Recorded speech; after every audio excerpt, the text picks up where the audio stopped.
जैसे हमारे अजंता में हमारी जो आर्किटेक्चरल फ्रेमवर्क है उसे आत्मधारा बोलते हाँ हैं। जी। एक गंगा की तरह है, जैसे गंगा जब शिव जी के उससे निकली तो पापियों के पाप धोती चली गई, राइट? भागीरथ उन्हें लेके ही इसलिए आए थे। तो वैसे ही हमारी आत्मधारा है, उसमें हमारे 3 वर्टिकल है, healing vertical, training vertical and learning vertical. तो आई थिंक ये तीनों ही रोल जो होते हैं वो एक गुरु के होते हैं। हाँ जी। एक गुरु को हील भी करना पड़ता है, एक गुरु को थेरेपिस्ट बनना पड़ता है, एक गुरु को कोच भी बनना पड़ता है। कोच क्या करता है? आपके स्किल सेट्स को देखता है और आपको बोलता है नहीं तुम्हें हिम्मत नहीं, तुम्हें चलते जाना है, आगे बढ़ना है। एक मेंटोर क्या होता है? वो आपका पोटेंशियल देखता है, वो देखता है कि भाई आपकी ट्रू स्ट्रेंथ क्या है, आपको कैसे होल्ड कर सकता है, आपके ऊपर कैसे आपको नॉलेज दे सकता है।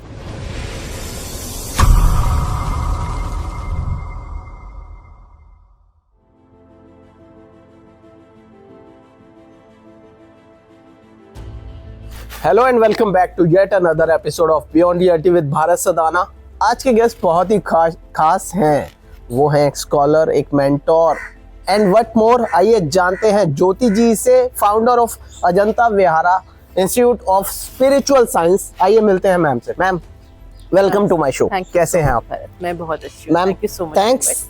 अरे आपको थैंक्स बोलना चाहिए, आपने टाइम दिया मैम, इतने बिजी हो आप।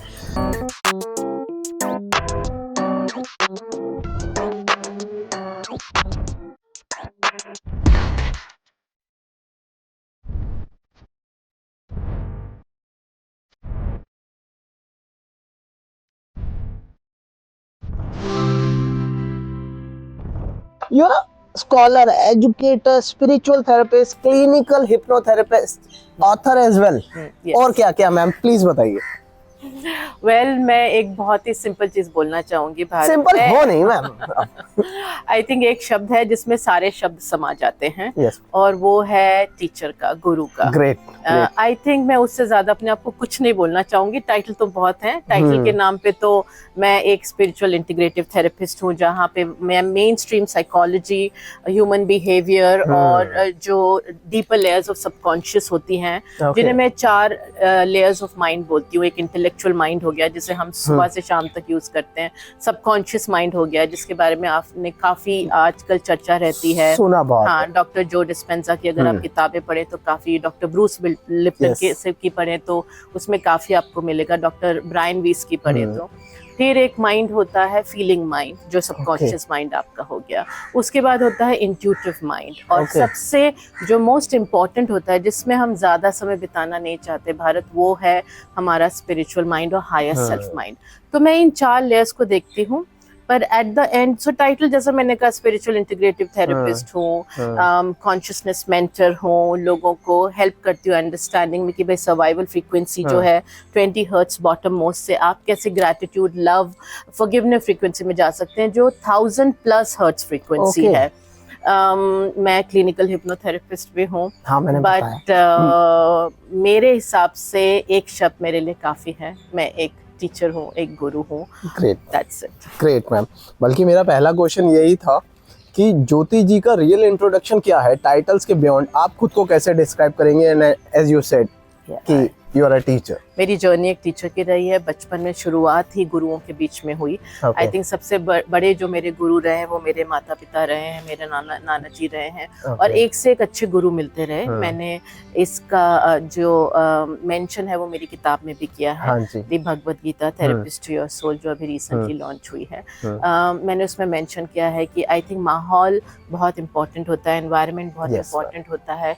मेरी लाइफ में आई थिंक मेरी शुरुआत इतने अच्छे गुरुओं के साथ हुई, जो सिर्फ एकेडमिकली ही अच्छे नहीं थे। मेरे both parents are highly educated individuals, लेकिन उसके साथ साथ उन्होंने अपनी स्पिरिचुअल प्रैक्टिसेस को भी रखा। मेरी मम्मी जो है वो MA इन म्यूजिक थी, और उसके साथ साइकोलॉजी में भी थी, और साथ के साथ उन्होंने स्पिरिचुअल प्रैक्टिसेस रखी। मेरे फादर डॉक्टर सिंह, उन्होंने भी अपनी प्रैक्टिस स्पिरिचुअलिटी की रखी। मेरे नाना जी, उन्होंने आजीवन पढ़ाई की है स्पिरिचुअलिटी की, वो काफी अच्छे एस्ट्रोलॉजर भी थे।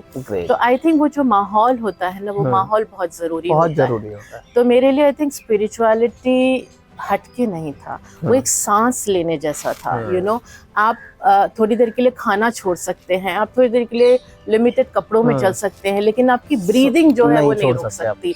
तो आई थिंक मेरे लिए ज्ञान, और वो भी आध्यात्मिक ज्ञान जो है वो उस ब्रीदिंग की तरह था। तो it became my life line.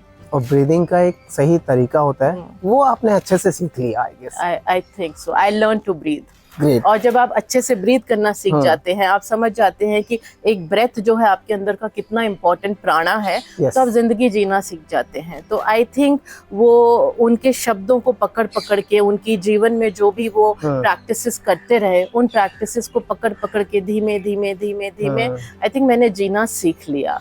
I guess rightly said कि लिविंग लाइफ किंग साइज, और आपके केस में तो क्वीन साइज है। आई थिंक क्वीन से भी ज्यादा होगा। और आई थिंक ये हर किसी के लिए अप्लाई होता है।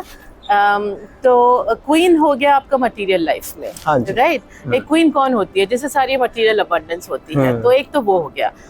अगर हम आदमियों की बात करें तो उसमें वो किंग हो गया, राइट। उसके बाद जो दूसरा पहलू होता है, मैं इसे बोलती हूँ गोल्डन ट्रायंगल, राइट। तो एक तो क्वीन हो गया, दूसरा पहलू हो गया एम्प्रेस का, जो इमोशनल वर्ल्ड में एकदम अबंडेंट होती है ना। ऐसे एम्परर हो गया, मतलब क्वीन से भी ऊपर जो हो गई, और उससे भी ऊपर होती है हाई प्रीस्टेस। ये हो गया आपकी स्पिरिचुअल अबंडेंस। तो material abundance, emotional abundance and spiritual abundance, ये तीनों का जो ट्रायंगल होता है ना, इसके बीच में जब आप खड़े होते हो ना, देन जो लाइफ आप जीते हो या समझते हो या महसूस करते हो, वो ज्योति जी की लाइफ है। वो एक ज्योत है। ज्योति जी की लाइफ है। Great ma'am. Scholar, educator, therapist and reformist, ये सब रोल्स एक ही लाइफ में कैसे है? वाज दिस प्लान्ड और होता चला गया? आई थिंक ये सारे ही रोल एक टीचर के होते हैं ना। हाँ जी। आप एक टीचर हो तो आपको काउंसलर भी होना पड़ता है। आप टीचर यानी कि जो आपको इन्फॉर्मेशन दे रहा है, नॉलेज दे रहा है, एक मेंटोर बेसिकली। लेकिन वो मेंटोर कोच भी होता है। हाँ जी। वो कोच थेरेपिस्ट भी होता है। तो जैसे हमारे अजंता में हमारी जो आर्किटेक्चरल फ्रेमवर्क है, मुझे आत्मधारा बोलते हैं, एक गंगा की तरह है। यू नो, जैसे गंगा जब शिव जी के उससे निकली तो पापियों के पाप धोती चली गई, राइट। भागीरथ उन्हें लेके ही इसलिए आए थे। तो वैसे ही हमारी आत्मधारा है, उसमें हमारे 3 वर्टिकल है, healing vertical, training vertical and learning vertical. तो आई थिंक ये तीनों ही रोल जो होते हैं वो एक गुरु के होते हैं। एक गुरु को हील भी करना पड़ता है, एक गुरु को थेरेपिस्ट बनना पड़ता है, एक गुरु को कोच भी बनना पड़ता है। कोच क्या करता है? आपके स्किल सेट्स को देखता है और आपको बोलता है नहीं, तुम्हें हिम्मत नहीं, तुम्हें चलते जाना है, यू नो, आगे बढ़ना है। एक मेंटोर क्या होता है? वो आपका पोटेंशियल देखता है, वो देखता है कि भाई आपकी ट्रू स्ट्रेंथ क्या है, आपको कैसे होल्ड कर सकता है, आपके ऊपर कैसे आपको नॉलेज दे सकता है। तो आई थिंक वो तीनों ही रोल जो हैं, फिर आप उन्हें किसी भी टाइटल में, जैसे मैंने आपको पहले बताया, पर जर्नी की जो शुरुआत हुई थी मेरे, वो हुई थी सीकिंग नॉलेज। आई थिंक वो नॉलेज मेरे लिए बहुत जरूरी थी। पढ़ना, मतलब मैं बहुत पढ़ती थी, किताबें पढ़ती रहती थी। जब देखो तब मम्मी आ रही है, रात को कंबल के नीचे किताब पढ़ रहे हैं, यू नो। सुबह मॉर्निंग वॉक पे फादर के साथ हम 4:30-5 बजे निकल जाते थे। फादर 4 बजे उठा देते थे, ट्रू ब्रह्म मुहूर्त में हल्दी का दूध पिला के हम निकल जाते थे। और निकलते थे तो फिर वो बताते थे ये चिड़िया ऐसी होती है, ये चिड़िया होती है, क्योंकि उनको बहुत शौक था। और उन्होंने वो, क्योंकि वेटनरियन थे, तो वेटनरी डॉक्टर थे, और साथ में उन्होंने बॉटनी की थी मास्टर्स। हाँ, वो 14 साल में यूनिवर्सिटी पहुंच गए थे, काफी इंटेलिजेंट थे। तो वो जब हमें ले जाते थे तो नेचर के बारे में बहुत बताते थे कि भाई ये ऐसा क्यों है, इसका रंग लाल क्यों है, यहाँ कौन से कीड़े रहते हैं, इस मिट्टी में कौन से कीड़े। जैसे एक मिट्टी देखेंगे तो वो हमें सारे इंडिया की मिट्टियां बता देंगे। जैसे हम गुजरात में वॉक ले रहे होंगे, काली मिट्टी होगी तो बोलेंगे तुम्हें मालूम है यहाँ लाल मिट्टी होती है, यहाँ पीली मिट्टी होती है, यहाँ ऐसे इस मिट्टी में ये होता है। तो आई थिंक ज्ञान जो है ना, वो सिर्फ एक फोकस नहीं था, वो एक भूख हो गई थी ज्ञान की। यू नो, वो सुबह 4 बजे से जो चालू होती थी, फिर उनके साथ खत्म होता था 2 घंटे का वॉक, जिसमें वो हमें पानी, नदियां, समुद्र सब कुछ बता देते थे और महसूस कराते थे। ऐसा नहीं महसूस, बोलते थे सुनो, पहचानो, आवाज, छुओ। तो वो सब बहुत था, जो कनेक्शन विद नेचर। जब हम घर पे आते थे और शाम को स्कूल से लौट के आते थे, तो वो जो 1-1.5 घंटे 2 घंटे वो मम्मी के साथ जाते थे, और फिर मम्मी बताया करती थी, और फिर म्यूजिक बहुत इम्पोर्टेंट था, यू नो। तो म्यूजिक सीखना, डांस सीखना, थिएटर सीखना, वो सब उस समय होता था। तो आई थिंक मैंने ज्ञान का हर एक पहलू देखा है, यू नो, जो शायद आज स्कूल्स में इतना नहीं है, आज घरों में इतना नहीं है। फैमिलीज न्यूक्लियर हो गई हैं, पेरेंट्स बिजी हो गए हैं, आज डेफिनेशन ऑफ नॉलेज एक अलग चीज हो गई है। But I think I had a holistic, जिसमें आपके जो ये ज्ञानेंद्रियां होती हैं और कर्मेंद्रियां होती हैं ना, इन सब का एंगेजमेंट था, पर काम किया हाँ। गया। तो आई थिंक ज्ञान को बहुत अलग तरीके से समझा, तो फिर ज्ञान को जो पाने की जो चाहत थी वो भी एक अलग किस्म वो की सबकॉन्शियस माइंड में एक बार फिट हो गया कि और आई थिंक उसी से मेरी जर्नी एज अ टीचर चालू हुई। तो ऐसा नहीं है कि मैं कॉर्पोरेट में सीनियर लीडरशिप पे रही हूँ, मैं इंस्टीट्यूट्स में, यूनिवर्सिटी में डीन भी रही हूँ, लेकिन हर जगह आई थिंक वो ट्रू नॉलेज की तलाश रही, और इसलिए सब छोड़ के फाइनली अजंता चालू किया। ऐसा क्यों लग रहा है मुझे, आपने कभी मम्मी पापा को कभी डांटने का मौका नहीं दिया? अब ये तो थोड़ी सुपर हीरो वाली बात हो गई यार। अगर इतना डिसेंट वे में आप जाओगे, अच्छा बच्चा बनोगे कि हमें पढ़ ही रहे हैं, आजकल सारी डांट तो इसी बात पे पड़ती है कि पढ़ते नहीं बच्चे। नहीं तो हाँ, ये तो मैं जरूर बोलूंगी कि मैं काफी फेवरेट थी मम्मी पापा की, टीचर्स की। इनफैक्ट जब क्लासरूम में टीचर एब्सेंट होते थे तो मैं उनकी जगह लेके पढ़ाती थी, लेकिन डांट भी खाई है। डांट इसलिए खाई है क्योंकि कुछ ज्यादा शौक था नेचर में रहने का, अच्छा, यू नो, कुछ ज्यादा शौक था जानवरों के साथ खेलने का। तो गिलहरी से दोस्ती कर ली, चिड़िया से दोस्ती कर ली, सही तरीके हाँ। कोई छोटा सा गिलहरी का बच्चा मर गया तो उसका पूरी की पूरी अंतिम संस्कार किया जा रहा है। ये मतलब बिल्लियों को और छोटे कुत्ते के बच्चों को बचा के लाना जो था वो चलता ही रहता था हमेशा, कहीं ना कहीं कुछ ना कुछ। तो वैसे मैंने डांट तो बहुत खाई है, ऐसी बात नहीं है, हाँ। लेकिन आई थिंक क्योंकि जिसे भी ज्ञान की चाहत होती है, और जो ज्ञान, सच्चा ज्ञान जो मैं बोल रही हूँ, पाना चाहता है ना, वो इंसान कभी रुकता ही नहीं है। सही बात है। कभी थकता ही नहीं है, उसको किसी चीज का डर ही नहीं लगता। यू नो, जैसे मैं देखती हूँ बहुत लोग डरते हैं, आगे नहीं बढ़ पाते, लेकिन वो मैंने डर कभी महसूस नहीं किया, वो रुकने की जरूरत कभी महसूस नहीं की। ठहराव एक अलग किस्म का था, लेकिन एक गति थी, हाँ जी, एक रिदम थी, यू नो, और समय के खो जाने का या समय का अपने आप को कंट्रोल करने का डर नहीं था, मतलब वो सबसे बड़ी, हाँ। और आई थिंक वो सिर्फ इसलिए था कि एक ज्ञान पाने की इच्छा थी, and truest of knowledge, when you are seeking truth, nothing else matters. Great, great ma'am. Ma'am, आपकी जर्नी में कोई ऐसा टर्निंग पॉइंट था, कोई इंसिडेंट, लॉस, रियलाइजेशन या इनर कॉलिंग, जहाँ लगा कि अब मैं नॉर्मल लाइफ नहीं जी पाऊंगी? आई थिंक पहला तो अपनी खुद की जर्नी से, मेरी जर्नी में एक पॉइंट आया था जहाँ पर मुझे ऐसा लगने लगा कि जितना ज़्यादा मैं हासिल करती जा रही हूँ, अवार्ड्स हो गया, पोजीशंस हो गए, जॉब टाइटल्स हो गए, मनी हो गया, सैलरी पैकेज हो गया, लाइफ के कंफर्ट हो गए, उतना मेरे अंदर एक खालीपन आता जा रहा था। और मुझे समझ नहीं आ रहा था ये क्यों हो रहा है, क्योंकि सिखाया तो यही गया था, समाज ने ये सिखाया, स्कूल ने, कॉलेज ने ये सिखाया कि जितना बड़ा सैलरी पैकेज, जितना आपका टाइटल, उतने आप खुश। तो जितना टिक होता जा रहा था, उतना अंदर से खालीपन आता जा रहा था, और मुझे समझ नहीं आ रहा था ये खालीपन है क्या, यू नो। उस खालीपन को समझने के लिए मैंने पढ़ना चालू किया, मैंने मिलना चालू किया, हाँ, फिर से पढ़ना चालू किया। पढ़ाई तो कर ही रही थी, लेकिन और पढ़ना चालू किया। इस बार मैंने अपने लिए, अपने को समझने के लिए, और मुझे लगता है कि हर इंसान की जो जर्नी है सेल्फ हीलिंग की, वो इसी क्वेश्चन से चालू होती है, आगे क्या, कौन हूँ मैं। आई थिंक वैसे ही मेरी जर्नी भी चालू हुई, और इसी में आगे बढ़ते गए और आज यहाँ पहुँच गए। Great ma'am, great ma'am. एक इंडिया एक स्पिरिचुअल लैंड है, फिर भी लोग कंफ्यूज, एंशियस और डिस्कनेक्टेड क्यों रहते हैं? देखिए, जब भी हम फियर से ऑपरेट करते हैं तो कंफ्यूजन आएगा। एंजाइटी जो है वो कहाँ रहती है? एंजाइटी आपके जहाँ पर एक डिसिप्लिन नहीं होता है वहाँ रहती है। फियर आपको कितनी भी आप क्वेश्चन कर, एक रूटीन में आ जाएंगे, पर एक डिसिप्लिन से थोड़ा हटा के रखता है, क्योंकि यू आर फियर ड्रिवन। अब हम समझते हैं फियर कैसे है। आप स्कूल्स में जाइए, हाँ जी, एक फियर ड्रिवन सिस्टम है, एजुकेशन सिस्टम हमारा फियर ड्रिवन है। यस, आप सोचिए जब बच्चे 8th खत्म करते हैं, 9th में आते हैं, तो जो डिविजन्स होते हैं जैसे सेक्शन बी, सेक्शन सी, वो उस बेसिस पे होता है कि बच्चों के कितने परसेंटेज कितने आए हैं। परसेंटेज? आपने ऑलरेडी इंड्यूस कर दिया है फियर। जब आप बच्चे को ये बोलते हैं तू फेल हो जाएगा, तेरी जिंदगी बर्बाद हो जाएगी, आपने फियर इंड्यूस कर दिया। लड़कियों को बचपन में बोला जाता है मोटी है, बहुत पतली है, शादी नहीं होगी, अच्छा लड़का नहीं मिलेगा, फियर, राइट। लड़के को बोला जाता है कि अगर तूने पढ़ाई नहीं की तो कोई तेरे से शादी नहीं करेगा, अच्छी नौकरी मिलेगी, बुढ़ापे में हमारा ख्याल कैसे लगेगा, फियर।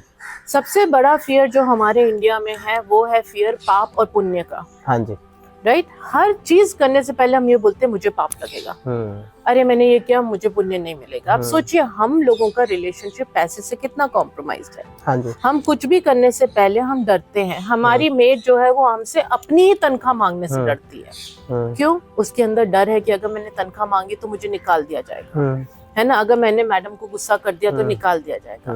हमारा जो समाज है इंडिया में वो एक फियर में जिसे कहते हैं ना रैप हुआ हाँ है। आप हेल्थ केयर में देख लीजिए, आप डॉक्टर के पास जा रहे हो, डॉक्टर का फर्ज है एक इलाज, पेशेंट का इलाज करना, पर आप उसके सामने जाके मिन्नत कर रहे होते हो। आप एक प्रिंसिपल के सामने जाके मिन्नत कर रहे होते हो। जिस दिन से एक कॉमन इंसान इंडिया में जन्म लेता है वो हाथ जोड़ के मिन्नत ही कर रहा होता है। और अगर कभी उसने पैसे के बारे में सोच लिया कि भाई मैं चाहता हूँ कि आज जो मैं कमा रहा हूँ उससे बहुत ज्यादा कमाऊं, तो वो भगवान के सामने जाके कान पकड़ के माफी मांग रहा होता है। हर समय वो एक डर में रहता है। तो डर है क्या? डर 20 हर्ट्ज की एनर्जी। 20 हर्ट्ज की एनर्जी कौन सी एनर्जी होती है? अगर आपका पानी 20 हर्ट्ज एनर्जी पे होता है तो दुनिया भर के वायरस और बैक्टीरिया उसमें पनपते हैं। डेंगू का वायरस उसमें पनपेगा।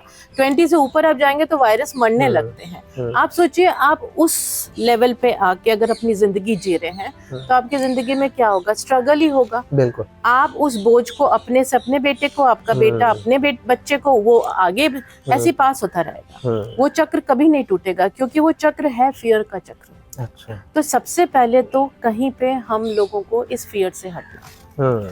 हमारी ड्यूटीज है। मैं अच्छा बेटा हूँ, कौन डिसाइड करेगा? मैं अच्छी बेटी हूँ, कौन डिसाइड करेगा? मेरे मम्मी पापा। हाँ जी। वो डर कि भाई मैं कहीं वहां तो फेल नहीं हो गया। मैं अच्छी बहन हूँ, कौन डिसाइड करेगा? मेरे भाई बहन। वहां फेल होने का डर। मैं अच्छी माँ हूँ, कौन डिसाइड करेगा? मेरे बच्चे। वहां फेल होने का डर। तो अगर हम इंडिया को देखें तो आई थिंक इंडिया में फियर आज से नहीं बहुत सालों से, और मे बी ये हमारे एनर्जी जेनेटिक्स में आ गया है। हमारे अंदर एक इम्प्रिंट बन गया है, शायद इसलिए क्योंकि हमारे ऊपर बहुत अलग अलग देश और वर्ल्ड के हिस्सों से लोग आए, उन्होंने रूल किया।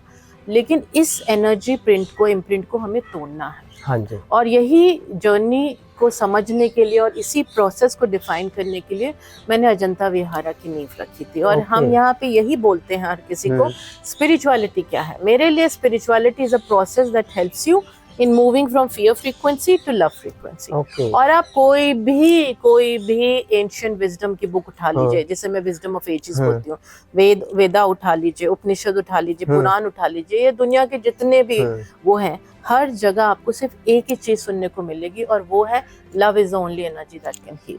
और स्पिरिचुअलिटी वो पाथ है जो आपको लव तक पहुंचा दे।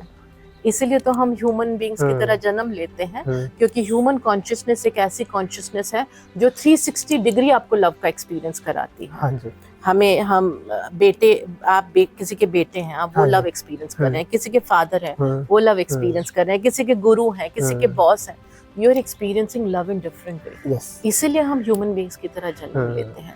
तो आई थिंक इंडिया जब कभी था, वो जैसे हम बोलते हैं ना सोने की चिड़िया, स्पिरिचुअलिटी का, वो हमारा आज भी जेनेटिक इम्प्रिंट्स जो है वो उसी स्पिरिचुअलिटी का है, बट फियर ने उसको दबा दिया। हाँ, जैसे एक जंग नहीं लग जाता है, वो हो गया है।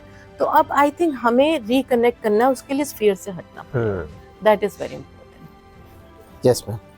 मैम, क्लिनिकल हिप्नोथेरेपी को लेकर काफी मिथ है। लोग कहते हैं कि माइंड हैक हो जाएगा, कंट्रोल चला जाएगा, उसमें आपका क्या कहना है? देखिए, जो ह्यूमन माइंड है ना, जैसे मैंने पहले कहा था, इसके आप 4 पार्ट समझ लीजिए। ठीक है। एक हो गया आपका इंटेलेक्चुअल माइंड। हाँ जी। एक हो गया आपका फीलिंग माइंड या सबकॉन्शियस माइंड, या आप बोल दीजिए एनर्जी माइंड। तीसरा आपका हो गया इंट्यूटिव माइंड और चौथा आपका हो गया स्पिरिचुअल माइंड या हायर सेल्फ माइंड। हाँ जी। अब पूरे दिन में जब आप सुबह उठते हैं तब से लेके जब आप रात को सोते हैं तब तक आपका इंटेलेक्चुअल माइंड काम करता है। अगर आपका इंटेलेक्चुअल माइंड 100% भी काम कर रहा है तो भी वो टोटल माइंड का 5% है, क्योंकि इंटेलेक्चुअल माइंड है ही 5%। बाकी जो 95% है वो ये माइंड है। अब इसमें सबकॉन्शियस मेजर है, फीलिंग माइंड। अब सबकॉन्शियस कौन सा स्टेट में एक्टिव होता है? जब हम सोते हैं। हाँ जी। जैसे ही हम वो स्टेट में होते हैं ना, हाफ स्लीप हाफ अवेक, आधा नींद आधे जागे हुए, वो उसको बोलते हैं अल्फा स्टेट। अल्फा स्टेट में सबकॉन्शियस माइंड एक्टिवेट हो जाता है। तो हिप्नोथेरेपी में क्या होता है? हिप्नोथेरेपी में आप उस स्टेट में ले जाते हैं पर्सन को।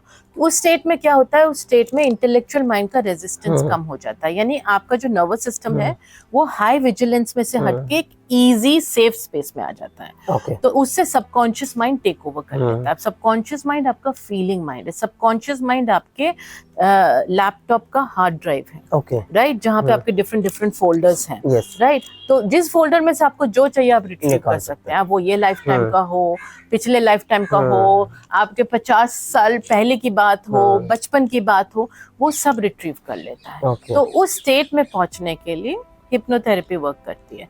हिप्नोसिस जो है वो थोड़ा अलग होता है। हिप्नोसिस में आप जो है इस प्रकार से नर्व्स प्रेस करते हैं कि इंसान जो है वो कंप्लीटली इंटेलेक्चुअल स्पेस में से हट जाता है और जो नर्वस सिस्टम है वो कंट्रोल लेट गो कर देता है, माइंड कंट्रोल लेट गो। तो आप इंस्ट्रक्शन उसमें आ जाते हैं। That's a different thing. But hypnotherapy में मैंने काफी केसेस किए, ओवर 600-700 केसेस किए हैं, और मैंने नहीं देखा कि ऐसा कि कभी किसी ने लूज किया हो। कोई ज्यादा डीप जाते हैं, कोई थोड़ा कम डीप जाते हैं। बट हिप्नोथेरेपी में आप अल्फा स्टेट में जाके अपनी फीलिंग्स, अपने ट्रॉमा, अपने अनप्रोसेस्ड इमोशंस को रिट्रीव करते हैं, कनेक्ट करते हैं, only to heal, not to suffer again. वो समझना बहुत जरूरी है।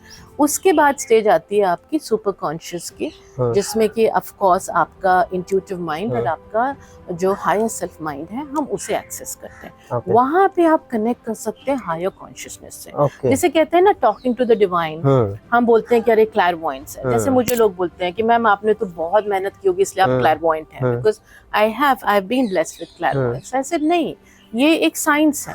आप इस साइंस को समझ जाइए, you can have it. Like आप you can travel forward, you can travel backwards. आप अपनी लाइफ के इंसाइट्स ले सकते हैं, आप अपने बच्चों के आगे होने वाली लाइफ का इंसाइट ले सकते हैं। All that comes through clairvoyance and that is a part of your super conscious mind, जिसमें आप एक बहुत हाई फ्रीक्वेंसी में टैप इन कर सकते हैं। तो वो है। Great ma'am. मैम आपके एक्सपीरियंस में सबसे कॉमन इमोशनल या मेंटल ब्लॉक क्या होता है जो लोग लेकर आते हैं आपके पास? फियर, गिल्ट, ट्रॉमा या सेल्फ वर्थ? आई थिंक जो मोस्ट कॉमन मैंने देखी है और कंसिस्टेंटली ये देखी है, भले कोई सक्सेसफुल हो, मेरे सामने होम मेकर्स बैठते हैं, मेरे सामने हम्बल मिडिल क्लास बैठते हैं, मेरे सामने एकदम हाईली रिच भी बैठते हैं, हाईली सक्सेसफुल, भले वो पॉलिटिकल लीडर्स हों, सेलिब्रिटीज हों, इंडस्ट्रियलिस्ट हों। तो हर तबके के लोग हर सेगमेंट ऑफ द सोसाइटी से आते हैं। लेकिन एक चीज कॉमन होती है और वो है गिल्ट, शेम एंड फियर। ये तीन चीजें मैंने कॉमन देखी है। दिखेंगे नहीं, लोग बोलेंगे नहीं, लोग एडमिट भी नहीं करेंगे। जैसे फॉर एग्जांपल मेन के लिए बहुत मुश्किल होता है ये एडमिट करना कि उनके अंदर फियर है। आउटराइट रिजेक्शन होता है फियर का, क्योंकि बचपन से सिखाया नहीं गया ना कि भाई आप फियरफुल हो। तो वो सबसे जो रिजेक्ट करते हैं वो इसी को रिजेक्ट करते हैं, जो है फियर। दूसरा वो रिजेक्ट करते हैं शेम। वो बोलते हैं कर लो जो करना है, मुझे कोई फर्क नहीं पड़ता। But fear of judgement, fear of shame जो है वो एक बहुत कॉमन चीज है जिसपे कि उनका सारा ट्रॉमा बेस होता है। विमेन में सबसे ज्यादा कॉमन मैं देखती हूँ वो फियर अपना कर देती है, शेम भी बोल देंगे, गिल्ट बहुत ज्यादा होता है, मेन में भी होता है। ये तीन जो चीजें हैं ये सब में कॉमन होती है। और अगर हम इन तीन चीजों के साथ बैठ जाए तो आधी प्रॉब्लम्स तो वैसे ही सॉल्व हो जाती है। देखिए बहुत से लोग आते हैं जो आके मुझे कहते हैं कि लोग मुझे जज करते हैं, और अगर हमारे समाज में आप देखें भी पेरेंट्स भी बड़े शेम के साथ, लाइक शेमिंग करके बच्चे को पालते हैं। जैसे कैसे अच्छा तू तो कपिल देव बनेगा ना, है ना, बहुत हो गया, चल बैठ के, हाँ, बैठ के पढ़ाई करो, बहुत हो गया, बहुत कपिल देव बन गए तुम।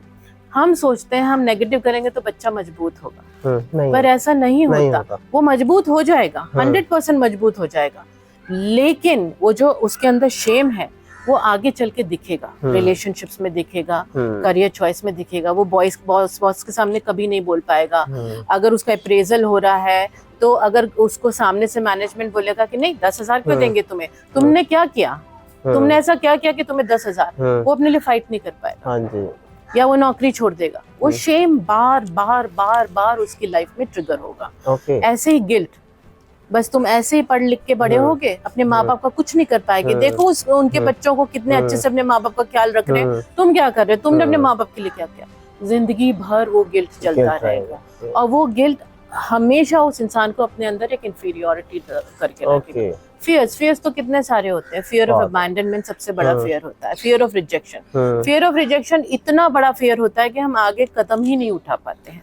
तो ये 3 चीजें मैंने देखी हैं कि ये कांस्टेंट होती है। और अगर ये 3 चीजों को हम हील कर दें, इन 3 चीजों से हम ऊपर आ जाएं, तो स्काई इज द लिमिट। देखिए ह्यूमन बीइंग्स बने अबंडेंस के लिए हैं भारत। ये जो लोग बोलते हैं ना कि पुराने जन्मों के कर्म है जिसकी वजह से आप सफर कर रहे हो, आई आउटराइटली रिजेक्ट इट। और ये आई नो काफी लोगों को ये हजम नहीं होगी, पसंद नहीं आएगी ये बात, लेकिन ये सच है। ये कुछ नहीं है, आपको एक लाइफ टाइम काफी है मोक्ष पाने के लिए। अगर आप समझ जाएं कि वो लाइफ टाइम है क्यों, किस चीज के लिए है, इसमें करना क्या है। और इसमें सबसे बड़ी हेल्प कौन करता है, हमारी एस्ट्रोलॉजी करती है। एस्ट्रोलॉजी आपको बताती है कि भाई आप ये जो लाइफ यूनिवर्सिटी में हो, इसमें कौन कौन से गुरु कितने कितने समय के लिए आपके पास आने वाले हैं। Teachers, Guru not that planet, teachers. और वो टीचर्स का क्या सब्जेक्ट है। अब शनि आ रहे हैं आपको पढ़ाने के लिए मैथ फॉर एग्जाम्पल, और आप जिद पकड़ के बैठे हो कि मुझे तो स्पोर्ट्स सीखना है, जो मान लीजिए बुध पढ़ा रहे हैं, तो शनि आपको स्पोर्ट्स सीखने देंगे? नहीं ना, 2 खींच के देंगे। बिल्कुल सही बात है। हाँ। सही ट्रेडिशनल उसमें बोलेंगे कि भाई क्यों, मैं मैथ पढ़ाने आया हूँ ना, पढ़ो ना मैथ, अच्छे स्टूडेंट बनो ना, तो तुम्हें खूब मार्क्स दूंगा।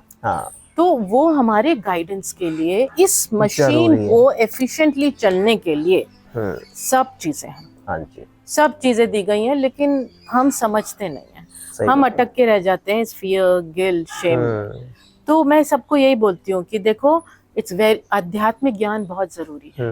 आध्यात्मिक ज्ञान से मेडिटेशन में बैठना नहीं है, आध्यात्मिक ज्ञान सिर्फ चैंट करना नहीं है, मंत्रों का जाप करना नहीं है।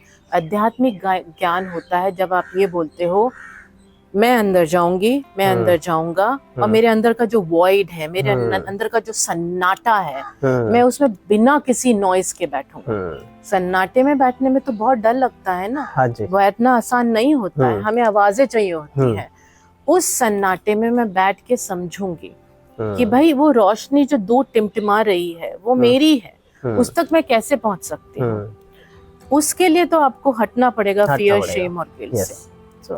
यही बात है। बस अगर किसी को गिल्ट फील कराना हो तो वो कर पाएगा, या शेम तो वो डीट हो गया है, वो नहीं करता है। जैसे ये है, ये गिल्ट फील ही नहीं करता, कभी टाइम से नहीं आता हमारा कैमरामैन जो है, तो उसके लिए क्या किया जाए? तो अलग से सेशन महंगा पड़ेगा। तो आज की जनरेशन में हम सबसे ज्यादा अवेयर भी है और सबसे ज्यादा एंग्शियस भी है। आपके हिसाब से जेन जी इतनी रेस्टलेस क्यों है? देखिए जेन जी को समझने के लिए पहले तो आई थिंक हमें अपने आप को समझना पड़ेगा, ठीक है। जेन जी एक जनरेशन है। हाँ जी। उस जनरेशन का केयर टेकर कौन है? उनके पेरेंट्स, हमारी जनरेशन, जो ना तो मिलेनियल्स है ना जेन जी है। हाँ जी। अब जेन जी जो है वो एसेंशियली एक डिजिटल स्पेस की जनरेशन, मिलेनियल्स एंड जेन जी दोनों, यानी वो डिजिटल नेटिव्स हैं। जैसे एक देश है, मान लीजिए अमेरिका में बहुत से इंडियंस हैं, वो वहाँ जाके इमिग्रेंट कहलाते हैं, सिटीजन भी बन जाए फिर भी इमिग्रेंट ही रहते हैं, राइट। कोई दूसरे देश के भी होंगे, लेकिन जो वहाँ पैदा हुआ है, यानी अगर आप अमेरिका जा रहे हैं तो आप वहाँ पे इमिग्रेंट रहेंगे। हाँ जी। जो आपके बच्चे होंगे वो वहाँ के नेटिव्स हो जाएंगे, राइट। हाँ जी। तो ऐसे ही ये जनरेशन है, ये डिजिटल स्पेस की नेटिव जनरेशन। आप इमिग्रेंट्स हैं, मैं इमिग्रेंट हूँ, राइट। उसके बावजूद भी हम ये हमेशा डिसाइड करते रहते हैं कि ये नेटिव्स कैसे रहेंगे, तो पहली तो आई थिंक वही स्टेज गलत है। जेन जी जो है, जैसे मेरा बेटा भी छोटा वाला, वो जेन जी है, ठीक है। अब उसने उस दिन मुझे बोला, मॉम मैंने डिसाइड कर लिया, I have to maximise my stats, ठीक है ना। अब मैक्सिमाइज माय स्टैट्स तो भाई बहुत बड़ा शब्द हो गया मेरे लिए। तो मैंने उसको बोला, बेटा इसका मतलब क्या है? होता है कि मुझे अब हर चीज में परफेक्ट बनना है। अच्छा, ठीक है, क्योंकि मेरी वाइब राइट होनी चाहिए। अब सब तो ये जो जनरेशन है ना, ये बहुत ही हाईली वाइब्रेशनल जनरेशन है, और इसीलिए इनमें फियर कम है। इनकी एंजाइटी आ कहाँ से रही? इनकी एंजाइटी आ रही है, एक तो इनका अपना एक इनर बिलीफ है कि वो क्या है। अब इनर बिलीफ जो है ना इनका, वो फियर से नहीं आ रहा, क्योंकि ये स्टेटस ड्रिवन जनरेशन नहीं है। हमारी जनरेशन्स जो थी वो स्टेटस ड्रिवन जनरेशन थी, यानी साइकिल है तो उसके बाद स्कूटर तो चाहिए ही चाहिए, स्कूटर के बाद गाड़ी तो चाहिए ही चाहिए, बड़ी गाड़ी चाहिए ही चाहिए, छोटा मकान से बड़ा मकान चाहिए ही चाहिए, है ना। दुनिया को हम क्या बताते थे, देखो ये ले लिया, वो ले लिया, मटेरियल उससे। ये जनरेशन क्या कर रही है? ये जनरेशन छोड़ छाड़ के साइकिल लेके चली जा रही है। ये जनरेशन को कोई प्रॉब्लम नहीं रिमोटली काम करने में। ये जनरेशन नहीं बोल रही मुझे फैंसी टेबल दो, मुझे फैंसी डेस्क दो, मुझे फैंसी ऑफिस, सोफा काउच दे दो, बस एक काउच भी दे दो, तुमको काम चाहिए ना। मैं काम तो अगर इस जनरेशन का आप देखें तो फियर लेवल काफी कम है, राइट। अब तो अगर फियर लेवल कम है तो इनकी फ्रीक्वेंसी क्या है? इनकी फ्रीक्वेंसी लव की ज्यादा। दे लव देमसेल्व्स, और वो बहुत जरूरी होता है। आप उनको सेल्फिश बोले या कुछ भी बोले, but they love themselves, and I think that is a beautiful thing. अपने आप को प्यार करना इस दुनिया की एक बहुत ही यूनिक क्वालिटी है, और हर कोई नहीं कर सकता। मैं लोगों को यही पूछती हूँ, आप लोग रोते रहते हो, बोलते रहते हो कि मुझे ये नहीं मिला, मुझे वो नहीं मिला। मैंने बोला कल को आपके पास आ जाएगा, आप में क्षमता है रिसीव करने की, ये बात आप बिलीव ही नहीं कर पाओगे कि वो आपके पास आ गया। जेन जी बिलीव करता है, जेन जी बिलीव करता है कि I am entitled, I am capable and I can receive it. बहुत खूबसूरत क्वालिटी है इस जनरेशन में। क्यों बिलीव करता है? क्योंकि ये लव वाइब्रेशन में रहते हैं। देखिए एक समय हुआ करता था, हमारा समाज कम्युनिटी थी, उसमें हर जगह अलग अलग कम्युनिटी के लोग थे, बहुत स्ट्रॉन्ग कम्युनिटी होती थी। फिर वो कम्युनिटी खत्म होने लगी, लोग शहरों में मूव होने लगे। आज जेन जी की बहुत स्ट्रॉन्ग कम्युनिटी है, भले डिजिटल स्पेस में है, बहुत तगड़ी कम्युनिटी है। मतलब आप एक को फोन घुमाओगे, 50 लोग आपसे कनेक्ट हो जाते हैं, और 50 लोग आपके लिए हेल्प करने के लिए खड़े हो जाते हैं। होता है ना, ये आपको उससे पहले की कुछ जनरेशंस में नहीं दिखा होगा। ये था हमारे ग्रैंडफादर वगैरह की जनरेशन में, फोन्स नहीं थे, टेक्नोलॉजी नहीं थी, बट अगर आप एक बोल दीजिए नाना जी ऐसा चाहिए, बस नाना जी का पूरा समाज में वो होता था। वही आज फिर से हो रहा है। तो फिजिकल स्पेस से हम डिजिटल स्पेस में चले गए हैं, लेकिन वो quality of community building, collective, वो सब जेन जी में बहुत ही स्ट्रॉन्ग है। और इसीलिए मुझे लगता है ये जनरेशन जो है ना, मतलब मैं तो इनकी फैन हूँ, ये जनरेशन जो है ना, ये जनरेशन एक change maker, truly change maker generation है, जो लाइफ के पर्पस को डिफाइन कर रही है। देखिए जब से ये जनरेशन आई है, some of the top universities actually have started telling students, आप गैप ईयर लीजिए, 12th के बाद आप सीधा मत आइए, गैप ईयर लीजिए, अपना पर्पस ढूंढिए, उसके बाद स्टेटमेंट ऑफ पर्पस देके हमारे पास आइए। क्यों? क्योंकि जेन जी जो है वो ड्रॉप आउट कर रही है स्कूल से, कॉलेजेस से। जेन जी बोल रही है इस सर्टिफिकेट का लेके करूंगा क्या? मुझे तो नहीं करनी नौकरी, पैसा तो मैं वैसे भी कमा लूंगा। तो वो क्या कर रहे हैं, जेन जी ये समझ रही है जनरेशन कि भाई पैसा तो मुझे चाहिए, क्योंकि मुझे अबंडेंस चाहिए। तो उन्होंने अपने आप को ऑलरेडी क्वीन और किंग मान लिया है कि भाई मुझे तो पैसा चाहिए, लाइफ मुझे अबंडेंटली जीनी है, तो पैसा मुझे डिफाइन नहीं करता, वो तो बाय डिफॉल्ट मेरे पास होना चाहिए। उसके सिवा मैं कर क्या रहा हूँ, क्या कर रही हूँ, पर्पस क्या है मेरी लाइफ का। और उसकी वजह से ही आज स्कूल, कॉलेजेस सब में टेंशन है। आज बैठ के लोग पॉलिसीज रीडिफाइन कर रहे हैं। आज एजुकेशन में ज्यादातर चीजें आउटसोर्स हो रही हैं। क्यों? क्योंकि जनरेशन जो आ रही है, अभी तो जी है, अभी अल्फा आ जाएगी, उनकी रिक्वायरमेंट चेंज हो गई है। वो बोल रही है मुझे ऐसा ज्ञान दो, मुझे ऐसी नॉलेज दो, ऐसा स्किल सेट दो जिससे कि मैं एक पर्पस ड्राइव कर सकूं। I belong to a community and I want to serve the community. ये एक बहुत बड़ा शिफ्ट है। आई थिंक इस शिफ्ट के लिए आपको एक अप्रोच चाहिए to receive love and to give love. और अगर आप रिसीव लव करना चाहते हो, गिव लव करना चाहते हैं, तो फियर में तो रह ही नहीं सकते। बिल्कुल सही बात है। राइट, उनके सुपरफिशियल फियर जो है वो अलग है। माँ बाप की देन है ना। हम अपने बैगेज उठा के उनके पास छोड़ देते हैं और उनको नर्वस करते रहते हैं। जैसे अभी मेरी मीटिंग हो रही थी और मुझे किसी ने कहा कि भाई जनरेशन जी तो जॉब के लिए तैयार ही नहीं है, तो वो जॉब में तो रह ही नहीं सकते। मैंने बोला लेकिन आज आप मुझे बता दीजिए कि कहाँ, मतलब जॉब इतने हैं कहाँ, मतलब इंडस्ट्री इज चेंजिंग। आज सेल्फ एम्प्लॉयड लोग ज्यादा हैं, आज स्टार्टअप कल्चर ज्यादा है। वो कहाँ से आ रहा है? वो मिलेनियल्स और जेन जी से तो आ रहा है ना। तो आई थिंक ये बहुत जरूरी है समझना कि जेन जी जो है वो फेल्ड जनरेशन नहीं है। मेरे लिए तो इट्स वो एक्सेल कर रहे हैं, ब्रेथ ऑफ फ्रेश एयर। ये जनरेशन जो है ये वाइब्रेशनल लोग, ये समझते हैं वाइब को, इसलिए कहते हैं ना एम आई वाइबिंग। आप सोचिए आज ये एक ऐसी जनरेशन है जिसका भजन क्लबिंग हो रहा है ना। आप रॉक म्यूजिक सुनते हुए बड़े हुए होंगे, ये भजन सुनते हुए बड़े हो रहे हैं। मतलब इससे ज्यादा मैं क्या बोलूं कि स्पिरिचुअलिटी समा रही है एक जनरेशन के अंदर collectively. So to me I think it's a wonderful beginning of a new era. Great ma'am, Gen Z के लिए आगे बोले तो उन पर एक अलग ही प्रेशर होता है, और वो सिर्फ पेरेंट्स का नहीं होता, सोशल मीडिया कंपैरिजन होता है, वैलिडेशन होता है, फोमो भी है। इसका सबकॉन्शियस पर क्या इम्पैक्ट पड़ता है? आई थिंक सबकॉन्शियस पे, जैसा मैंने कहा, माहौल बहुत ज़रूरी होता है। वो माहौल आपका फिजिकल स्पेस हो या डिजिटल स्पेस हो, है तो माहौल ही ना। हाँ जी। तो वो माहौल बहुत ज़रूरी होता है। और यहाँ पर आई फील कि हमें ये पूछना है वो जो कर रहे हैं उसको मत देखिए, वो क्यों कर रहे हैं उसको देखिए। राइट, जनरेशन जी जो है वो क्यों इतना ज़्यादा अटेंशन वैलिडेशन सीख कर रही है? क्योंकि उनको घर पे वो नहीं मिल रहा है। हाँ जी, है ना।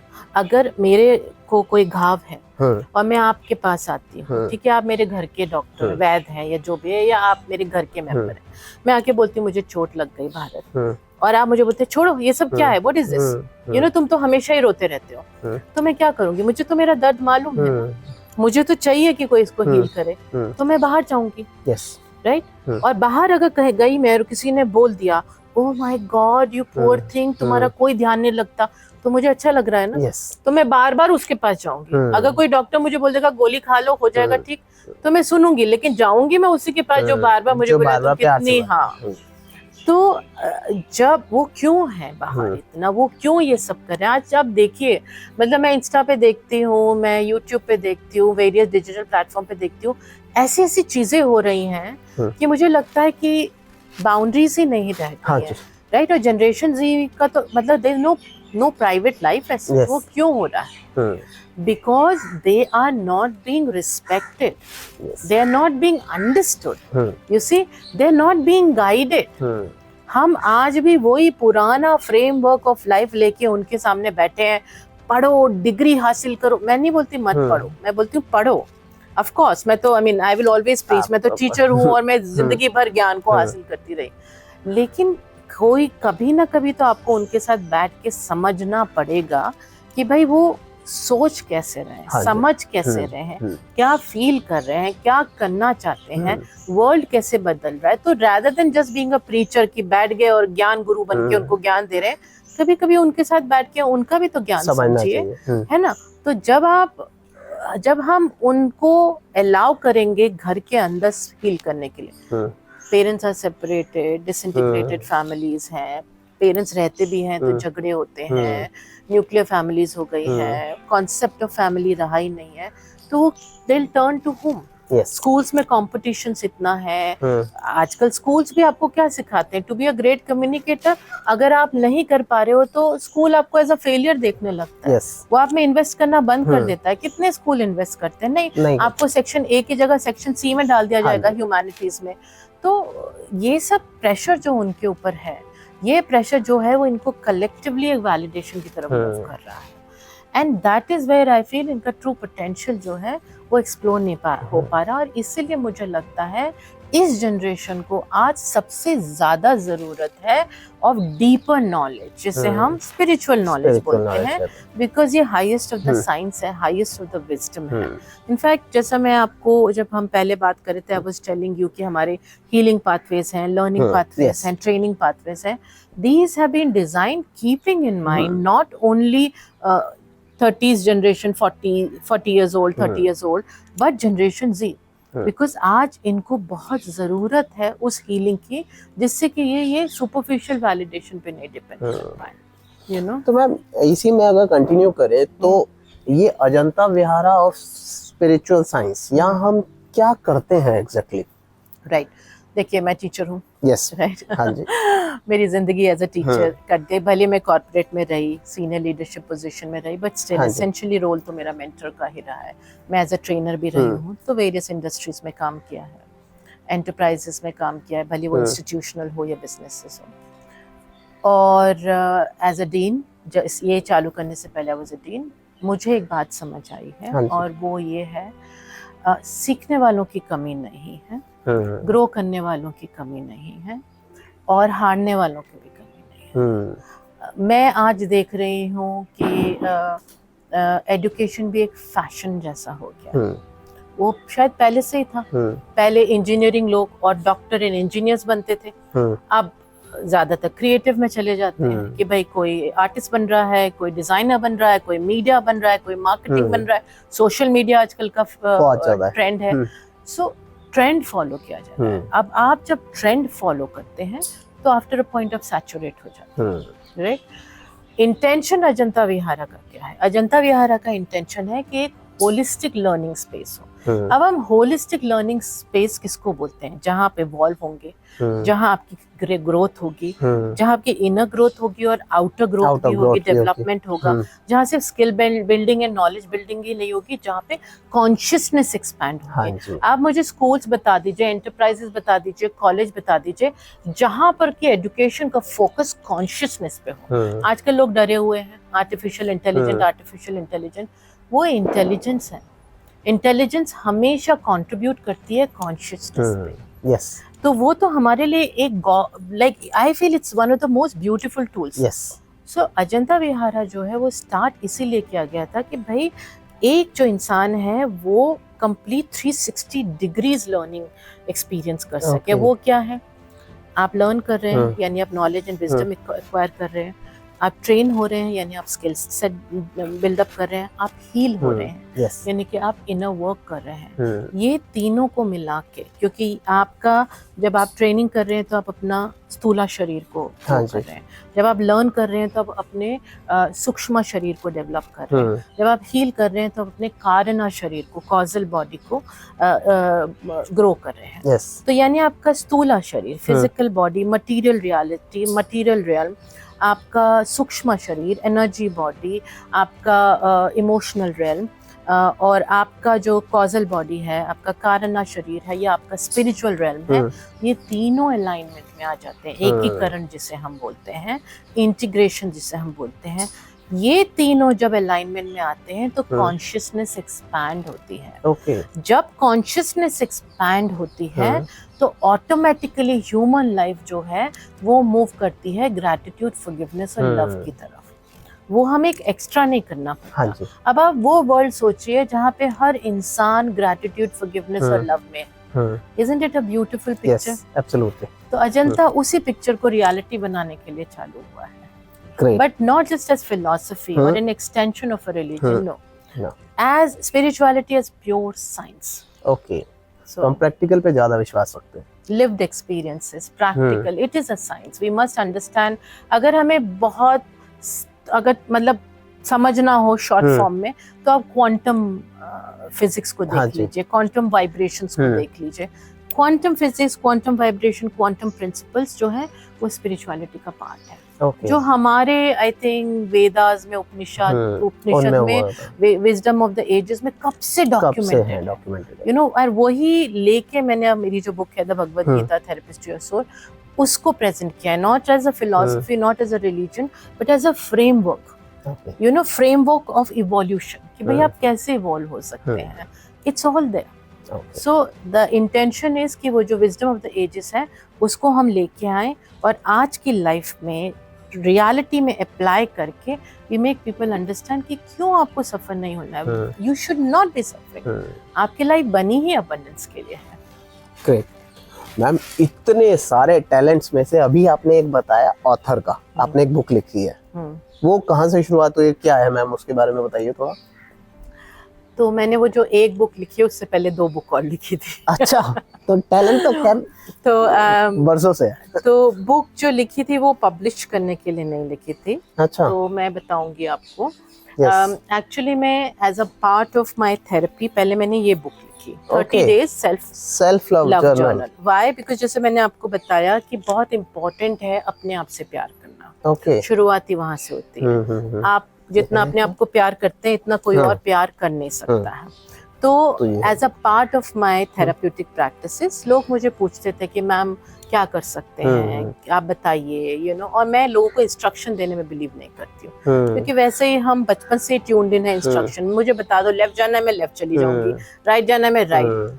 तो मेरा जो वर्क है उसमें essentially as I told you, spirituality to me is a process कि भाई आप फियर से लव में मूव करें। तो self love is the most important. तो ये पहला माइलस्टोन होता है। तो एक्चुअली मैं ये बुक मैंने लिखी थी as a part of my therapeutic practice. हमारी जो वर्कशॉप्स होती हैं उनमें ये उसका पार्ट होता है, किट का पार्ट होता है, वर्कशॉप किट का, स्टूडेंट्स वगैरह के लिए जो भी लेना चाहे, तो ये बुक आई थी। जब मैंने ये बुक लिखी and people started sharing their experiences and they started saying कि मैं बुक लिखने बैठी पर फिर मैं थोड़ा सा कंफ्यूज हो गई।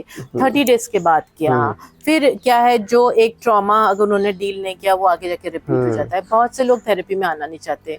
इंडिया में अभी भी थेरेपी जो है वो थोड़ा सा टैबू है। एक शर्म आती है लोगों को बोलने में, तो थेरेपी में आना नहीं चाहते। बहुत लोग डरते भी।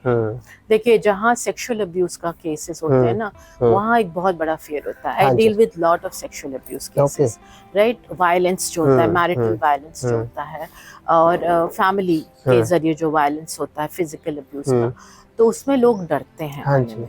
फिर अगर इंसान एक बार लाइफ में फेल हो जाता है ना, तो उठने में बहुत टाइम लग जाता है। स्पेशली अगर आपका खुद का फैमिली जज करा। जैसे मेरे पास बहुत जनरेशन ही आते हैं, they are suffering from anxiety and depression, they are on medication. 16 साल के बच्चे, 17 साल के बच्चे, 18 साल के बच्चे, सब्सटेंस डिपेंडेंसी इतनी हो जाती है आजकल। आप देखेंगे बहुत सब्सटेंस डिपेंडेंसी है।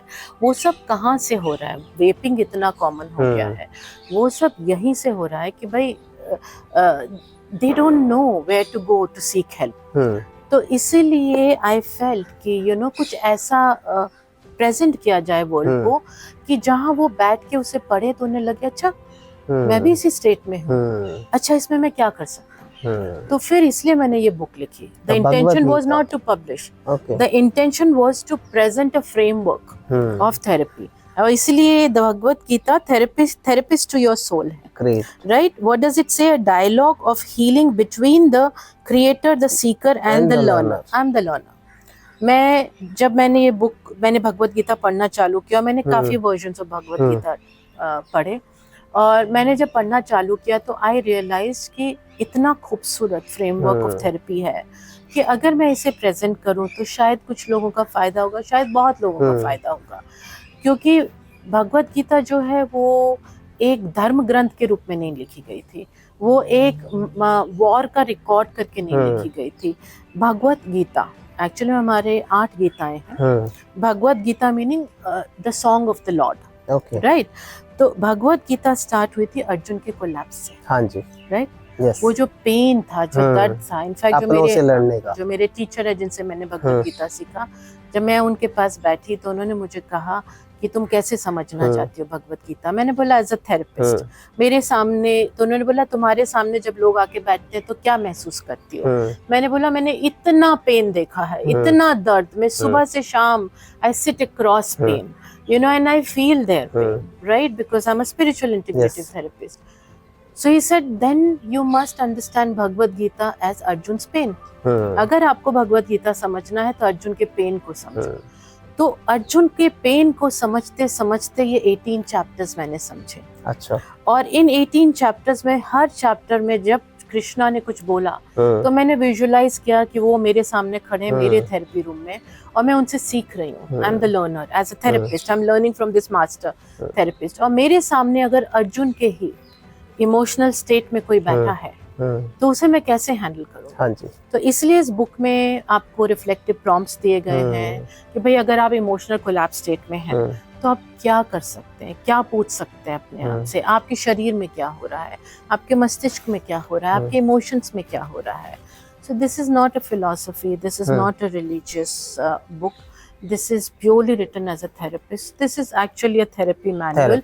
Intention है कि जो भी कोई इस किताब को उठाए उसे कहीं ना कहीं लगे कि I found a way to heal myself. Automatically heal होगा. So उस intention से ये बुक को मैंने लिखा है और पब्लिश किया है. बहुत अच्छा इंटेंशन है मैम, बहुत अच्छा इंटेंशन है. मैम आज का कॉमन मैन बहुत कंफ्यूज है करियर को लेके, इन्वेस्टमेंट को लेके, प्रॉपर्टी डिसीजन लेने में. तो यहाँ पर माइंडसेट का कितना रोल होता है? आई थिंक माइंडसेट बहुत ज़रूरी है. ठीक है, एक एग्जांपल समझते हैं कार का. बहुत ही खूबसूरत कार है, best design by the best company, best brand. जो इंजीनियर हायर किया गया है इस कार को पुट टुगेदर करने के लिए, वो भी one of the best top notch है. जो डिज़ाइनर हायर किया गया है वो भी टॉप नॉच है. जो मैन्युफैक्चरर हायर किया गया है वो भी टॉप नॉच है. सब कुछ परफेक्ट है, एवरीथिंग इज परफेक्ट, सब कुछ ठीक है. अब ड्राइवर हायर किया, अब ड्राइवर जी जो है उनको बीच बीच में रुक के थोड़ा पीने की आदत है. ठीक है, अब गाड़ी का क्या होगा? बैंड ही बजेगी कभी ना कभी तो बजेगी ना. हाँ. और जो भी उसमें सफर करेगा वो हमेशा अनसेफ फील करेगा. Yes, right. यस. वो जो ड्राइवर है ना वो हमारा माइंड है. समझ गया? तो इसमें कोई प्रॉब्लम नहीं है. हमारी लाइफ का जो ब्लूप्रिंट है उसमें कोई प्रॉब्लम नहीं है. ठीक है, हमें लोग डराते रहते हैं आपका एस्ट्रोलॉजिकल चार्ट आपको बर्बाद कर देगा, ये कर देगा, वो कर देगा. जैसे मैंने आपको बताया वो टीचर्स है, सिखाने आए, अच्छे स्टूडेंट बन के सीखो. तो इस मशीनरी में कोई प्रॉब्लम नहीं है. ठीक है, ना इंजीनियर प्रॉब्लम है, ना कंपनी का प्रॉब्लम है, ना डिजाइनर का. वो इंजीनियर डिजाइनर कौन है? आपका सोल. हाँ जी, टॉप नॉच. हाँ जी, कोई प्रॉब्लम नहीं. लेकिन जब ड्राइवर अगर पीने वाला निकल जाए तो कभी आप सेफ नहीं हो सकते. पीना हम नेगेटिव थॉट्स को कह सकते हैं. तो पीना आप फियर को बोलेंगे, हाँ जी, गिल्ट को बोलेंगे और शेम को बोलेंगे. हाँ जी. ये तीन से हमारा अटैचमेंट रहता है.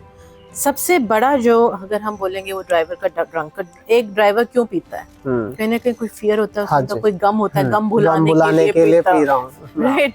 तो वो जो गम होता है ना वो हमें समझना है. वो गम आता कहाँ से? फियर से आता है, जब इंसान अपने आप को कम समझता है. तो अगर आपका माइंडसेट उस ड्राइवर का है, अगर आप उसमें लूप्ड हैं, वो माइंडसेट क्या है?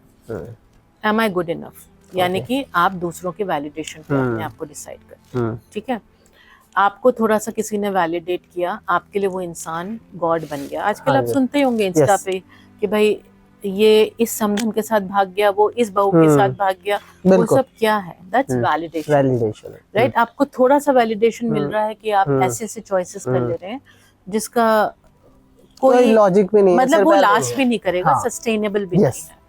तो माइंडसेट कहाँ से आता है? माइंडसेट एक तो आपका होता है आपके अपब्रिंगिंग से, बचपन से. कंडीशनिंग जिसे हम बोलते हैं, राइट.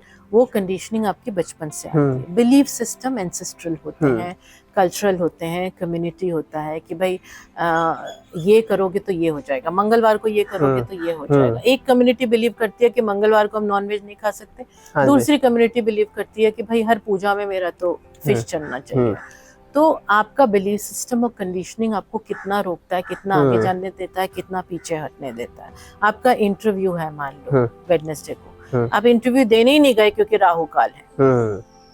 आप समझ गए? मैं गलत नहीं बोल रही, मानिए आप जरूर, लेकिन आप कितने बंधे हुए हैं उस कंडीशनिंग और अटैचमेंट से, वो आपका माइंडसेट डिसाइड करता है. Any mindset which is fear based, right, can not expand in consciousness. वो हमेशा सर्वाइवल फ्रीक्वेंसी में ही रहेगा. हाँ जी. सर्वाइवल फ्रीक्वेंसी क्या बोलती है? सर्वाइवल फ्रीक्वेंसी बोलती है अपने आप को बचाओ डूबने से, मरने से. ठीक है, मर नहीं सकते, यानी कि तुम्हें एक हर्ड का, एक झुंड का पार्ट बन के ही रहना पड़ेगा. आपने देखा होगा भेड़ की झुंड, बहुत इंस्टा पोस्ट आते हैं, एक को घुमा दिया सारे घूमते जा रहे हैं, राइट. उसको हम बोलते हैं हर्ड माइंडसेट. ये हर्ड माइंडसेट सर्वाइवल फ्रीक्वेंसी से आता है. अगर आप सर्वाइवल फ्रीक्वेंसी में रह गए, अगर आपका माइंडसेट सर्वाइवल फ्रीक्वेंसी का है, तो आप कभी भी अबंडेंस फ्रीक्वेंसी में जा ही नहीं पाएंगे. आप हमेशा सेपरेशन फ्रीक्वेंसी में रहेंगे, यानी कि आप हमेशा अपने आप को दूसरे से कम महसूस करेंगे.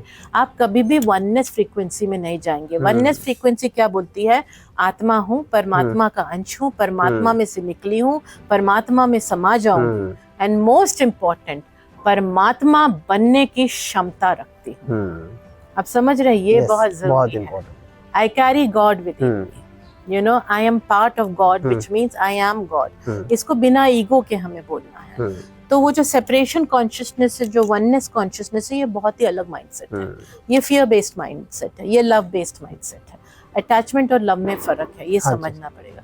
ये सब अंडरस्टैंडिंग हमें तभी आती है जब हम जर्नी इनवर्ड लेते हैं, और ये हमें स्पिरिचुअल साइंसेस सिखाती है। फैक्चुअल डेटा, फैक्चुअल साइंस हमें ये नहीं सिखा पाएगी। इन्फॉर्म्ड साइंस हमें ये नहीं सिखा पाएगी। ये हमें ओनली हायर साइंस सिखा सकती है, और वो higher science spirituality. So I think mindset is very important to be understood as frequency, energy. आपका फियर ड्रिवन माइंडसेट है, आपका कंपटीशन ड्रिवन माइंडसेट है, आपका एपैथी ड्रिवन माइंडसेट है, तो वो सब आपका 20 to 100 hertz survival frequency. Survival frequency Bharat 20 hertz to 175 hertz होती है। अब इस फ्रीक्वेंसी का माइंडसेट है तो वही होगा जो उस फ्रीक्वेंसी में है ना, और अगर उससे ऊपर का है तो वही होगा, क्योंकि आप उस माइंडसेट में। तो ये तो आपकी चॉइस है कि आप कौन से माइंडसेट में। Don't look at it only as thought process, don't look at it only as value system, look at it as energy and frequency. तो मैम, आपके पर्सपेक्टिव से लोग गलत डिसीजन क्यों लेते हैं? लैक ऑफ इंफॉर्मेशन या लैक ऑफ इनर क्लैरिटी? एक एग्जांपल दूंगी, ठीक है ना। लैक ऑफ इंफॉर्मेशन और lack of inner clarity, hold on to that, okay. हमारे ancient one of the wisdom of the edges, जैसे हम सनातन प्रैक्टिस बोलते हैं, उसमें 3 गॉड्स हैं, सुप्रीम गॉड्स, ट्रिनिटी जिन्हें हम बोलते हैं, ब्रह्मा, विष्णु, महेश, शिव जी, राइट। ब्रह्मा को कभी भी सरस्वती के बिना डिफाइन किया गया है? नहीं। सरस्वती कौन है? गॉडेस ऑफ नॉलेज है। ब्रह्मा कौन है? क्रिएटर ऑफ यूनिवर्स है। विष्णु को कभी भी लक्ष्मी के बिना डिफाइन किया गया है? नहीं। विष्णु और लक्ष्मी साथ साथ में। Lakshmi is a goddess of wealth, right. Vishnu is somebody who fights over the darkness and brings the light. Yes. Vishnu के सारे जितने भी अवतार हैं, रीइंकार्नेशन, वो विष्णु जी के अवतार में वो हो सकता है कहीं पे एक बोर का जन्म ले, आधा लायन आधा ह्यूमन का जन्म ले, बट बेसिकली एक डार्कनेस को खत्म करने के लिए। और लाइट में जब वो लाइट पूरी फैला देते हैं फाइट करके डार्कनेस को, तो अपने सुप्रीम पावर में आ जाते हैं, राइट, अपने महास्वरूप में आ जाते हैं। उसके बाद आते हैं महेश। महेश को हम शक्ति के बिना कभी नहीं देखते, राइट। शक्ति बहुत जरूरी है।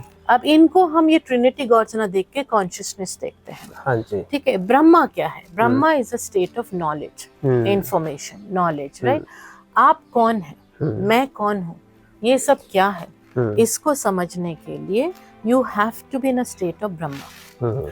आपका क्रिएशन क्या है, इस वर्ल्ड का क्रिएशन क्या है, वो कहाँ है? वो ब्रह्मांड में है। ब्रह्मांड को समझना, ब्रह्मा को समझना, और अपने आप को एज अ क्रिएटर समझने के लिए आपको सरस्वती की जरूरत है, यानी नॉलेज की जरूरत है। आप किताब से पढ़ें, आप कहीं से सीखें, आप मैगजीन में से करें, लोगों से बातें करके करें, सरस्वती की जरूरत है। यानी जब आप अपने आप को सरस्वती के साथ वननेस में आते हैं, यानी अपने अंदर की सरस्वती को जगाते हैं, तो आपके अंदर के ब्रह्मा जागते हैं। ये स्टेज नंबर 1 है, जो आपकी इंफॉर्मेशन हुई, ठीक है।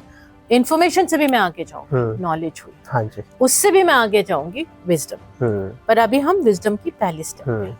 अब हमें विजडम बढ़ानी है, क्योंकि हमें क्लैरिटी चाहिए, जैसे आपने कहा कि क्लैरिटी की लैक ऑफ इनर क्लैरिटी। अब हमारे पास इंफॉर्मेशन आ गई, हमने बोला हमने तो बहुत सीख लिया, अब हमें और नहीं सीखना, तो आप आधा अधूरा यूनिवर्स का ज्ञान लेके बैठ जाओगे, आपको नॉलेज तक पहुंच। जब आप वहां पहुंच गए तो आपको समझ आएगा कि भाई ये लाइट है, ये डार्क है, मेरे अंदर का ये यिन है, ये यांग है। वो सिंबल देखा होगा चाइनीज में आपने, राइट। ये मेरे अंदर का शैडो है, ये मेरे अंदर का लाइट है। अंधकार भी मैं हूँ, रोशनी भी मैं हूँ, दैत्य भी मैं हूँ, देवता भी मैं हूँ। जब आप वो समझने लगेंगे तो आपके अंदर का देवता जागेगा और आपके अंदर के दैत्य से झगड़ा करेगा, ठीक है। वो विष्णु स्टेट है। अंधकार में झगड़ते, अंधकार को फाइट करते हुए, डिस्ट्रॉय करते हुए आप अपनी पूरी लाइट को एक्सपैंड कर रहे हैं। जैसे जैसे आप अपनी लाइट को एक्सपैंड करेंगे, यानी कि जैसे जैसे आप सर्वाइवल फ्रीक्वेंसी में से हटेंगे, 20 to 175 हर्ट्ज फ्रीक्वेंसी में से आप ऊपर आएंगे, तो आप लव फ्रीक्वेंसी में आएंगे, यानी आप अबंडेंस फ्रीक्वेंसी में आएंगे। ऐसी दुनिया की कोई ताकत नहीं है कि जो आपको लक्ष्मी से मिलने से रोक पाए जब आप अबंडेंस फ्रीक्वेंसी में हैं। तो लक्ष्मी तो आपकी होनी ही होनी है जब आप अबंडेंस फ्रीक्वेंसी में। जब आप उस फ्रीक्वेंसी में पहुंच जाते हैं तो सबसे इम्पोर्टेंट क्या होता है?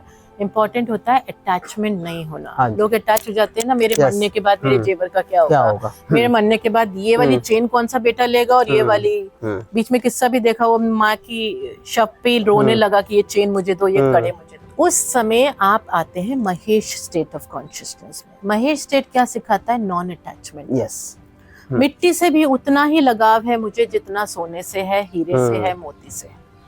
अब वो स्टेट में पहुंचने के लिए हमें जरूरत होती है हमारे अंदर की शक्ति की, सोल स्ट्रेंथ। वो जो सोल स्ट्रेंथ है वो हमारी फाइनल कॉन्शियसनेस को एक्सपैंड करती है, हमारी आध्यात्मिकता को पूरी तरीके से एक्सपैंड करती है।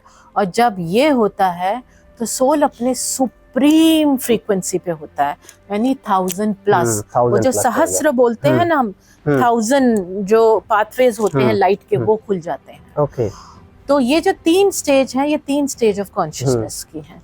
आप इन 3 स्टेज ऑफ कॉन्शियसनेस से गुजरेंगे तो आपके पास ना इंफॉर्मेशन की कमी है, ना नॉलेज की कमी है, ना विजडम की कमी है। इनर क्लैरिटी इतनी है क्योंकि आप अटैचमेंट में करके कुछ नहीं कर रहे हैं, आप एक नॉन अटैच स्टेट में, डिटैचमेंट में नहीं, नॉन अटैच स्टेट में है। और उस स्टेट में लिया हुआ कोई भी डिसीजन जो होता है वो एक बहुत पावरफुल डिसीजन होता है, क्योंकि वो आपकी ट्रुथ से अलाइन होता है। हाँ जी। So that is the answer to your question. Great ma'am. तो आपने कभी देखा है कि जब इनर अलाइनमेंट सही होता है तो आउटर रिजल्ट्स भी जो है ऑटोमेटिकली ठीक हो जाते हैं? जैसे अभी आपने कहा कि मनी, ग्रोथ, स्टेबिलिटी वो ऑटोमेटिकली फ्लो होती है। 100% मेरे पास, क्योंकि आई डील विद दिस कोई ऐसा live example day in day out. जैसे अभी मेरे पास मेरी एक क्लाइंट है, उनका मैसेज आया, उन्होंने बोला कि आज सुबह ही मैसेज आया कि मैम मैं इस जॉब के बारे में सोच नहीं सकती कि मुझे मिल सकता है, इसके बारे में तो मैं पिछले कितने 10-15 साल से ड्रीम कर रही थी, ये कैसे हो गया। वो हमारा एक थेरेप्यूटिक कोचिंग प्रोग्राम है जो सीनियर लीडरशिप लेडीज के लिए है, गति करके, गति एंड प्रगति करके वो कर रही हैं। तो मैंने बोला ऑफ कोर्स होगा। अब आप सोचिए, सिंपल, अगर आप क्वांटम फिजिक्स की एंटेंगलमेंट थ्योरी समझें, अगर आप मान लीजिए ग्रैटिट्यूड फ्रीक्वेंसी में आपसे क्या वाइब्रेशन जा रहा है? ग्रैटिट्यूड जा रहा है। आपकी तरफ क्या आएगा? वही आएगा। इसको हम एक एग्जांपल से समझते हैं। आप बिल्डिंग के 10th फ्लोर पे खड़े हैं। हाँ जी। आपको व्यू क्या दिखेगा? नीचे का दिखेगा, बट वो क्लियर नहीं दिखेगा, थोड़ा छोटा दिखेंगे। और ये है 50 मंजिला इमारत है। आप पेंट हाउस का व्यू देख पाएंगे? नहीं देख पाएंगे, क्योंकि आप 10th फ्लोर पे। आपको पेंट हाउस का व्यू लेने के लिए कहाँ जाना पड़ेगा? ऊपर जाना पड़ेगा, या तो 40th फ्लोर पे, या 49th फ्लोर पे, या 50th फ्लोर पे। क्या आप 10th फ्लोर पे, 1st फ्लोर पे, 20th फ्लोर पे वो व्यू देख सकते हैं? नहीं ना। तो एग्जैक्टली वैसा ही होता है। अगर आप फियर फ्रीक्वेंसी में हैं तो हर वो एनर्जी फील्ड जो फियर फ्रीक्वेंसी में है या जो आपको आपके फियर फ्रीक्वेंसी में रख सकता है, वो आपसे एंटेंगल हो जाएगा।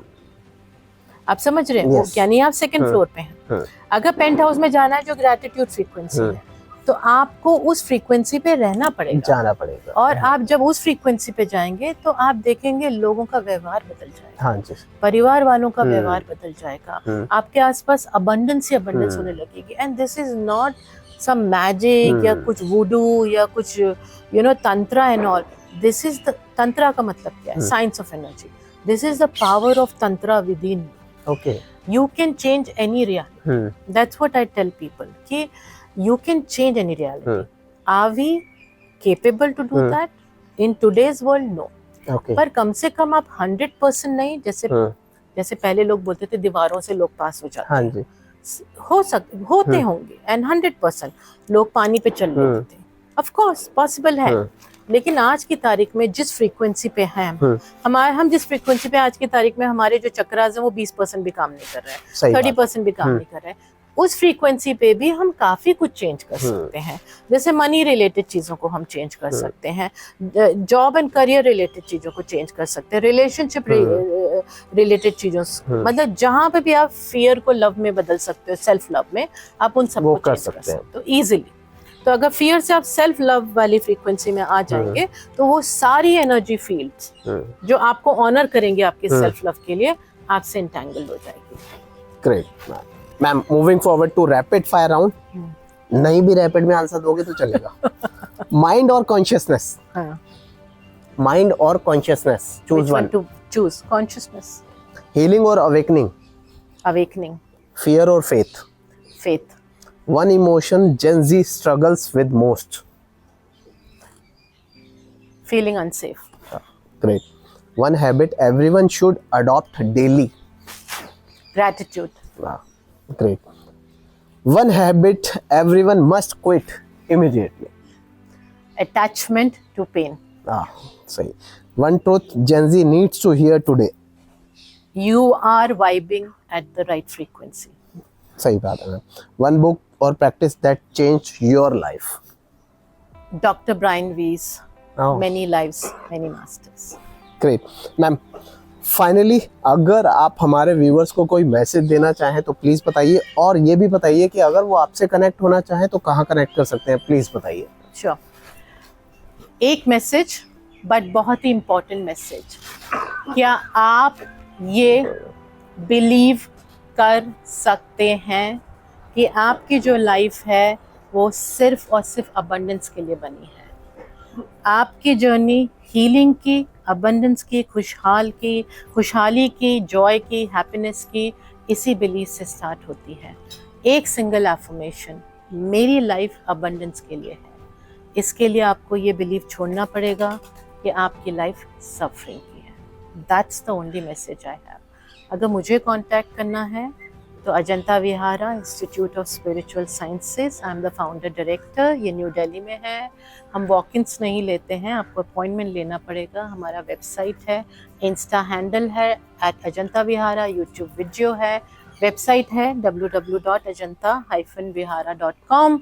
लिंक्डइन पे आप मुझसे कनेक्ट हो सकते हैं, हमें मेल करिए, हमें व्हाट्सएप करिए, and we will reach out to you. Great ma'am, finally एक लास्ट क्वेश्चन रह गया। Your views on this show beyond reality with Bharat Sadana? I think we definitely want you to become the largest Thank you, ma'am. and the Thanks. most popular. Reason being, बहुत कम लोग हैं जो शोर शराबे के बियॉन्ड, जो दिखावे के beyond, true wisdom, true knowledge की खोज में हैं। They're seeking the truth. Yes, And I ma'am. think you're Absolutely. one of those rare Yes, ma'am. breed of people, and that's the reason I would really like you to, capture more and more such sources of wisdom, whether it's Ajanta Vihara or anybody else. और मैं इसी blessings, इसी दुआओं, इसी prayers के साथ आज आपको थैंक यू कहना चाहूँगी कि Pleasure may you be on blessed with all wisdom. mine. तो मुझे तो बहुत अच्छा लगा मैम से बात करके, बहुत कुछ सीखने को मिला। आई वुड हाईली रिकमेंड कि आप फॉलो कीजिए मैम के सारे सोशल मीडिया हैंडल्स इस समय आपके स्क्रीन पर हैं। बहुत जल्दी मिलेंगे अपने नेक्स्ट एपिसोड में नेक्स्ट सेलिब्रिटी गेस्ट के साथ। लेकिन आज जो सीखने को मिला, समझने को मिला कि we need to left behind our past, fear को छोड़ना पड़ेगा, तभी हम मूव कर सकते हैं ग्रेटिट्यूड की तरफ, अबेंडेंस की तरफ। और बहुत सारी बातें हुई, बहुत सारे मिथ भी बस्ट किए हमने। तो मिलेंगे बहुत जल्दी अपने नेक्स्ट वीडियो में। Till then take care, bye.